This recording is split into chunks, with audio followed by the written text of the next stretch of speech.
Hello প্রিয় বান্ধবীরা, welcome welcome welcome. তো আমি তানভি আজকে আরেকটা ব্লগ নিয়ে চলে এসেছি।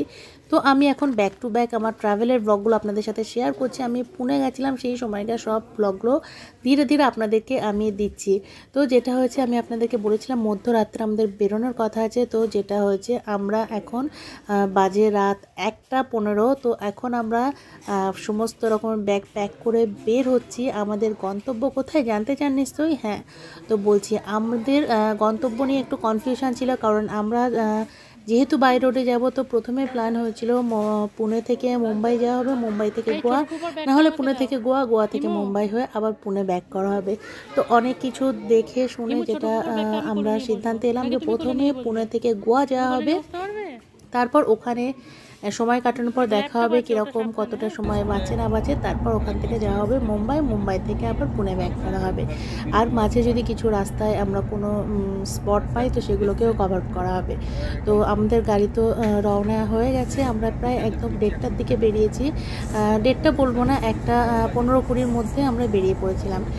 তো আমাদের টাইম করা ছিল যে 12:30 থেকে 1টার মধ্যে বেরোবো, যাতে আমরা গোয়া পৌঁছাতে পৌঁছাতে সকাল হয়ে যায় এবং পুরো দিনটা আমরা কাজে লাগাতে পারি। তো সেই উদ্দেশ্যে আমাদের রওনা হওয়া। তো আমি আপনাদেরকে একটা জিনিস শেয়ার করব, যে এখানে আমরা যে যাচ্ছি, আমাদের টোটাল 11 জনের টিম হয়েছে, বাচ্চা টাচ্চা সবাই মিলিয়ে। আর যেহেতু বাচ্চারা টিকিটের জন্য এলিজেবল, সেই জন্যে আমরা যেখানেই যাই না কেন, ট্রেন ফ্লাইট যাই করি, আমাদের প্রত্যেকটা মানুষের ইন্ডিভিজুয়াল এক একজনের টিকিট লাগবে। তো সেই অর্থে আমরা যেটা দেখলাম, যে বাই কার বা বাই রোডে যদি যাওয়া হয়, আমাদের অনেকটা বাজেট ফ্রেন্ডলি হয় এবং পুরোটা আমরা ভিউটা খুব সুন্দরভাবে দেখতে দেখতে যেতে পারি। সেই জন্য এখানে আমাদের গাড়ি নিয়ে নেওয়া হয়েছিল। তো এখানে দেখুন যেটা হয়েছে, যে 11 জন তো একটা গাড়িতে ধরে না, এখন আমরা এখানে একটা স্করপিও ভাড়া নিয়ে নিয়েছি, সেটা করেই যাওয়া হচ্ছে। তো এখন আমরা জেগে আছি, আর বাকি সবার অবস্থা দেখুন, ওরা ঘুমিয়ে ক্লান্ত। তো লং ড্রাইভ যখন হবে, দুটো ড্রাইভার থাকা খুবই প্রয়োজন। তো আমার দাদা আর আমার হাজব্যান্ড দুজন মিলে ওরা শেয়ার করে করে চালাচ্ছে। আর যেটা হয়েছে, আমার ছেলে সামনে বসে আছে, ও একবার মামার কোলে আর একবার পাপার কোলে বসছে। তো এই অপূর্ব সূর্য উদয়টা দেখতে দেখতে আমাদের সকাল হলো। কি বলবো, আর সারা রাত জার্নিটাও খুব স্মুথ গেছে এবং সকালটাও বেশ সুন্দর যাচ্ছে। রাত্রে জার্নি করলে যেটা হয়, রাস্তাঘাট একদম ক্লিয়ার থাকে, ফাঁকা থাকে, কোনো রকম জ্যাম যানজটের কোনো আশঙ্কা থাকে না। তো আমি আরও কয়েকটা কথা আপনাদেরকে বলবো, যে এইভাবে যদি আপনারা নিজেরা গাড়ি নিয়ে নেন, আর যদি বাড়িতে কেউ ড্রাইভ করতে পারে বা নিজেদের ড্রাইভার থাকে, তাহলে কিন্তু অনেকটাই পকেট ফ্রেন্ডলি হয় যে কোনো ট্যুর। কারণ এক একটা জায়গায় গিয়ে যখনই আপনি কার হায়ার করবেন, তখনই কিন্তু আপনার ট্যুরের খরচের পরিমাণটা আর একটু বেড়ে যাবে। তো সেই ক্ষেত্রে প্রথম থেকেই এইভাবে বেরোনোটা আমার জন্য মনে হয় যে পকেট ফ্রেন্ডলি।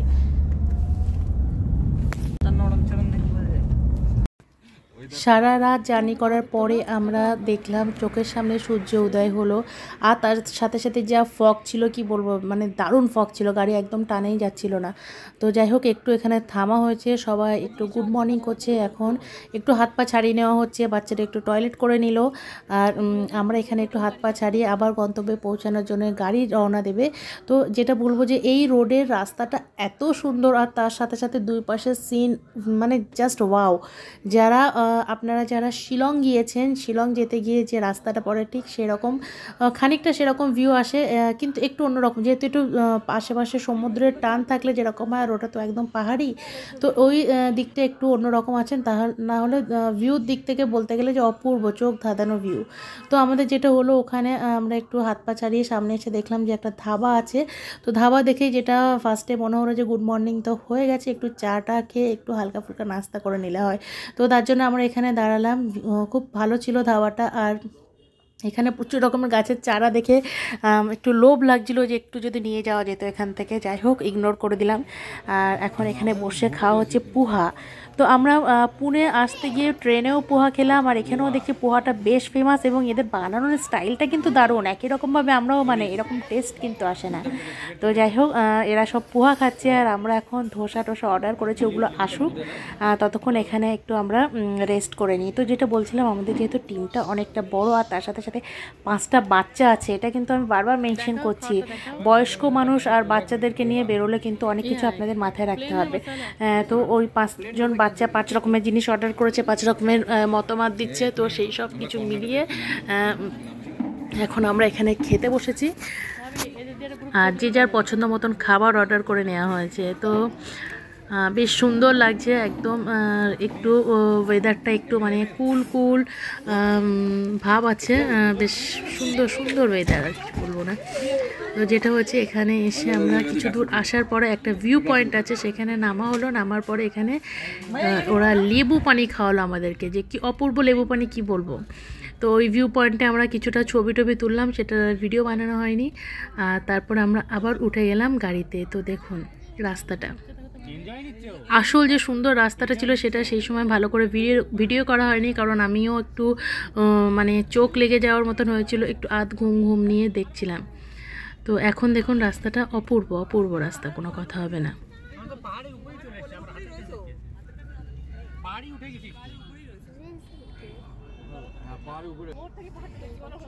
বাই রোডে যাওয়ার মজা এটাই। আর খেয়াল রাখতে হবে, সাবধানে গাড়ি চালাতে হবে। আর যেটা বলবো যে সমস্ত রকম সাবধানতা অবলম্বন অবশ্যই করতে হবে, সে আপনি গাড়িতে যান আর বাইকে যান আর আপনি ট্রেনে বা ফ্লাইটে যেখানেই যান না কেন, আপনাকে সমস্ত রকম সাবধানতা অবলম্বন করে যেতে হবে। আর এই পাহাড়ি রাস্তা, আঁকা বাঁকা পথ, দার্জিলিং দার্জিলিং ফিল আসছিল। আর এদিকে দুজন ঘুমাচ্ছে, বাচ্চারা বেশ মজা করে নিচ্ছে। একদিকে ওদেরকে যেখানেই রাখা হচ্ছে ওরা উঠছে, খাচ্ছে, যাচ্ছে, ঘুমাচ্ছে।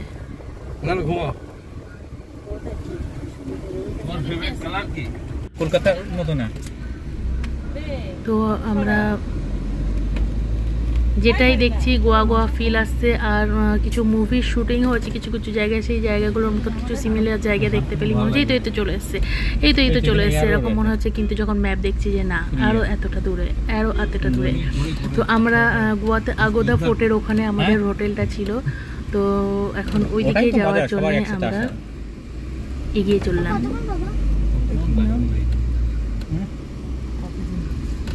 তো এখানে আসার পরে যেটা হলো যে সুন্দর সুন্দর চার্চ দেখা যাচ্ছিল চারিদিকে, রাস্তাঘাট এত পরিষ্কার পরিচ্ছন্ন।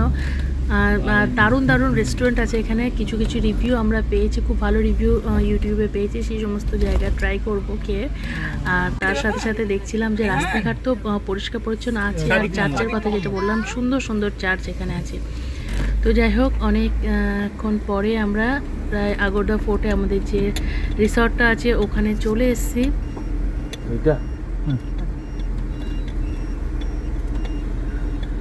প্রত্যেকে ভীষণই ক্লান্ত, কিন্তু বাচ্চারা আর আমি মনে হচ্ছে সব থেকে বেশি উৎসাহিত হয়ে আছি। এখানে দেখুন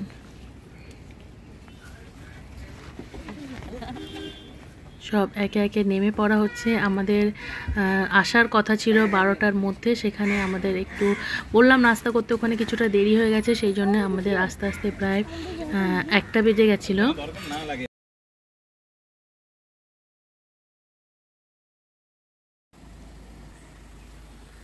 তো এটা আমাদের থাকার জায়গা। তো এই ঘরটাতে আমরা থাকবো আগামী 3 দিন। তো আসুন আপনাদেরকে ঘুরে পুরোটা দেখাই। এটা হচ্ছে এন্ট্রি। আমি নিজেও প্রথম ঢুকছি আর সেই সাথে আপনাদেরকেও দেখাচ্ছি। তো ইনি আমাদেরকে বলে দিয়েছিলেন কি কি লাগলে কিভাবে ডাকতে হবে বা ডিটেলস যেটা বলে প্রথম দিন হোটেলে ঢুকলে। তো যেটা হচ্ছে, উনি যেখানে দাঁড়িয়ে আছেন ওটা ডাইনিং স্পেস। আর এদিকে হচ্ছে নিচে 2টো বেডরুম আছে, একটা বেডরুম,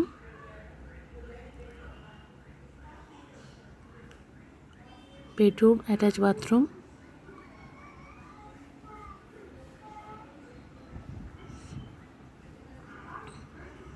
বাথরুমটা আপনাদেরকে দেখাই, এই যে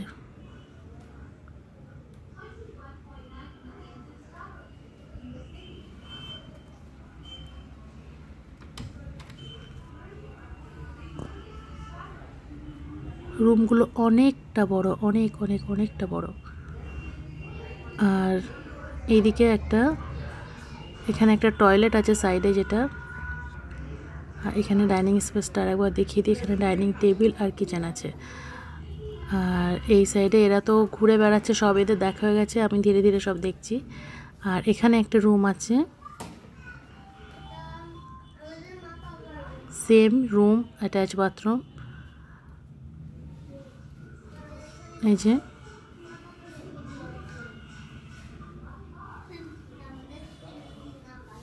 সমস্ত ফেসিলিটি ছিল, আয়রন থেকে শুরু করে আপনার হেয়ার ড্রাই থেকে শুরু করে কোনো কিছুর অসুবিধা ছিল না। একটা সংসারী মানুষের বাড়িতে যা যা জিনিসপত্র সব কিছু দরকার হয় A to Z সবই ছিল। আর কিচেনের মধ্যেও সমস্ত রকমের বাসনপত্র, মাইক্রোওয়েভ থেকে শুরু করে সব কিছুই ছিল। তো আমি এখন দোতলায় চলে এসেছি। দোতলাটাও অনেক স্পেস আছে। তো এখানে দেখা যায় কটা রুম আছে। তো টোটাল আমাদের 4টে রুম আছে। এখানে একটা রুম, এটা বাচ্চাদের রুম। তো ওরা চলে এসছে, ব্যাস ওরা সিলেক্ট করে নিয়েছে এটাই ওদের রুম হবে।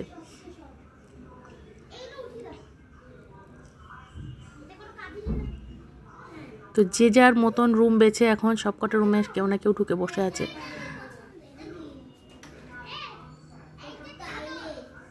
এই যে টয়লেটটা, আমাদের শার্জিল বাবু এখন টয়লেট দেখছে, ও মনে হয় টয়লেট করেও এসছে। এখানে একটা ডাইনিং স্পেস আছে, ড্রয়িং। আর এখানে একটা বেডরুম। কি সুন্দর খাটটা, ঠিক আগেকার দিনের খাটের মতন আমার দাদিমার এরকম একটা খাট ছিল। আর এখানে একটা টয়লেট, ওয়াশরুম, বাথরুম যাই বলেন। তো যাই হোক, এটা ছিল গোটা 4টে রুম আমি আপনাদেরকে দেখালাম। তো এই জায়গাটা আমরা এই আগামী 3 দিন এখানে থাকবো। তো রুমগুলো বেশ বড় বড়, অনেকটা খোলামেলা জায়গা আছে, বাচ্চারা হেসে খেলে থাকতে পারবে। তো আমার যেটা করলাম, ওখানে আমরা এসেই এখন আগে বাচ্চারা সুইমিং পুলে নেমে পড়েছে। তো সমুদ্রে এসে যদি হোটেলের সুইমিং পুলে নামে তো কিছু বলার নেই।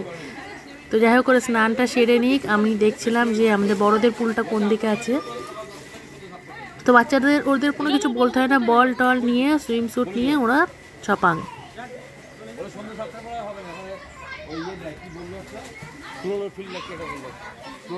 এখানে বাচ্চারা তো ছপাং করে নেমে পড়লো। আমরা এখন চাইছি যে আমরা একটু ফ্রেশ হয়ে নিই, কারণ সারা রাত জার্নি করার পরে সবারই একটু টায়ার্ডনেস আছে ভিতরে। তো এখন আমরা যেটা করব যে আপনার বড়দের পুলটাতে চলে গেলাম। তো আমরা ফার্স্টে বলছিল যে বিচে গিয়ে একেবারে স্নান করব, কিন্তু এমন একটা টাইম হয়ে গেছে এখন বিচে গিয়ে স্নান করার মতন নেই। তো এখন আমরা এখানেই চলে এলাম। আর আমাদের আসার সাথে সাথেই ছানাপোনাগুলো এখানে চলে এলো।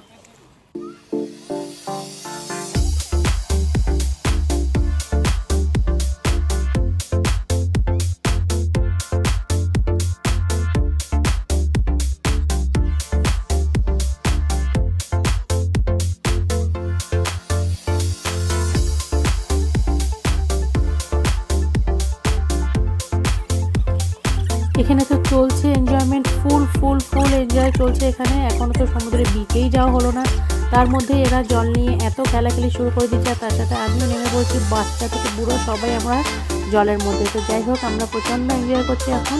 তো এরপরে যাবো আমরা খেতে, খাওয়া দাওয়া করে দেখা যাক কোন দিকে যাওয়া যায়। ওকে, তো আপনারা দেখতে থাকুন, পর সমস্ত ব্লগগুলো আমি আপনাদের সাথে শেয়ার করতে থাকবো। তো ততক্ষণের জন্য আমার সাথে থাকবেন, দেখতে থাকবেন। আর আপনারা যদি গোয়ায় যেয়ে থাকেন, কীরকম আপনাদের অভিজ্ঞতা হয়েছে সে সমস্ত কিছু আমার সাথে শেয়ার করতে পারেন নিচের কমেন্ট বক্সে। ওকে, টাটা, বাই বাই, আল্লাহ হাফেজ। খাওয়ার উদ্দেশ্যে তৈরি করেছি এখন। তো আস্তে আস্তে অনেকটাই দেরি হয়ে গেছে। তো আমরা স্নান টান করে এখন ফ্রেশ হয়ে সব খাওয়ার জন্য হোটেল খুঁজছি। তো এখানে দেখা যায় বলছে পপ ইন